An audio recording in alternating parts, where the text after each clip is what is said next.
Good morning, everyone. I'm Yunis Patrai from Westcliff University. आज म employee motivation र रिवार्डको बारेमा कुरा गर्न लागिरहेको छु। मोटिभेसन म्यानेजमेन्टको एकदम इम्पोर्टेन्ट पार्ट हो because it directly affect employee performance, satisfaction र ओभरअल कम्पनी सक्सेस। जब इम्प्लोइ मोटिभेट हुन्छन्, they become more productive, engage र committed towards their work. According to Robbins and Jones 2017, motivation plays a key role in influencing employee behavior and performance in organization.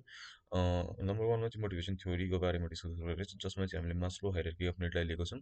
मैले choose गरेको motivation theory Maslow hierarchy of need चाहिँ Abraham मास्लोले develop गर्नुभएको हो। यो theory अनुसार मान्छेको need चाहिँ 5 लेभलमा डिभाइड हुन्छ: psychological need, safety need, social need, self esteem need र self एक्युलाइजेसन। According to Maslow 1943, individuals are motivated to fulfill these needs step by step from basic to higher level need. मेरो विचारमा यो theory म्यानेजमेन्टको लागि एकदम useful छ because it सोच कि इम्प्लोइलाई motivated गर्नको लागि चाहिँ पैसा मात्र इनफ हुँदैन। फर इक्जाम्पल, यदि इम्प्लोइलाई जब सेक्युरिटी नै चाहिन्छ भने उसले हाई पर्फर्मेन्स दिन सक्दैन बिकज उसको फोकस बेसिक निडमा मात्र हुन्छ। म फ्युचरमा म्यानेजर भयो भने चाहिँ यो थ्योरीलाई स्टेप बाई स्टेप अप्लाई गर्छु। सबभन्दा पहिला म इन्स्योर गर्छु कि इम्प्लोइको बेसिक निड मिट होस्, लाइक फेयर सेलेरी र कम्फर्टेबल वर्किङ इन्भाइरोमेन्ट। सेकेन्डली चाहिँ सेफ्टी निडको लागि चाहिँ जब सेक्युरिटी र क्लियर पोलिसिजहरू दिन्छु। त्यसपछि म टिममा एउटा फ्रेन्डली इन्भाइरोमेन्ट बनाउने ट्राई गर्छु, जहाँ employee feels belongingness, they this fulfils the social need. अनि म इम्प्लोइको काम रिकगनाइज गरेर like appreciation, reward, promotion, esteem need पनि फुलफिल गर्छु। लास्टमा म इम्प्लोइहरूलाई ट्रेनिङ र ग्रोथ अपर्च्युनिटी पनि दिन्छु so that they can reach self एक्युलेसन।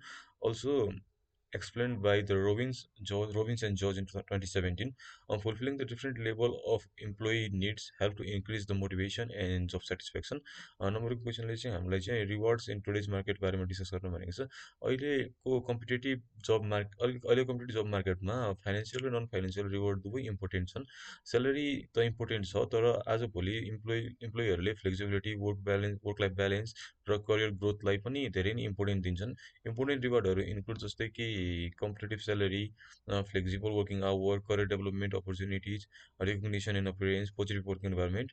According to Armstrong 2020, both monetary and non-monetary rewards are essential to attract and retain the talented employee. कम्पनीको लागि यो सबै प्रोभाइड गर्न सक्यो भने they can attract and retain the talented employee.